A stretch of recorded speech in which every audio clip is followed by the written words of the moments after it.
Alright, so I'm going to disassemble the back side of this for you. So it has a shelf, a power supply, and then I had a couple plates that I took off earlier. So with the power supply, first thing I'm going to do is unplug it from the wall. So we're going to have no electricity. I don't know why, I just feel better that way about it.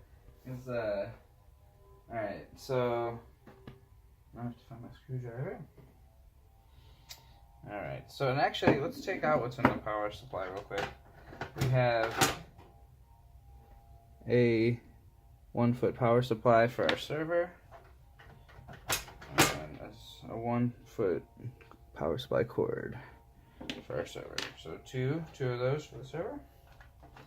So this goes to our switch, but I'd like to get a shorter one.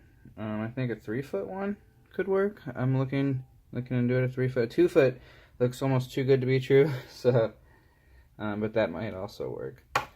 But like it could be close. So there's some more cords that we're getting rid of, and then these two I'm gonna leave.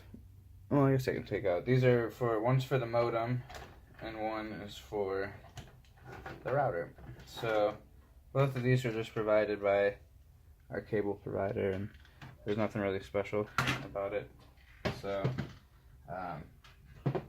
yeah, you would just use the ones that you would get with your whoever your service provider is, and then hook the rest of that up to the kit itself, and we'll show you how to do that. So right now only the router and the modem are connected, and they're staying connected just because they actually do since I unplugged it, everything's down, and you know my wife's gonna watch Netflix at some point in time, or want to, and I got to make sure it's up when she's ready.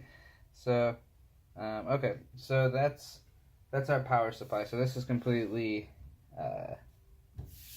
like empty, or you know, there's no plugs. Okay, I'm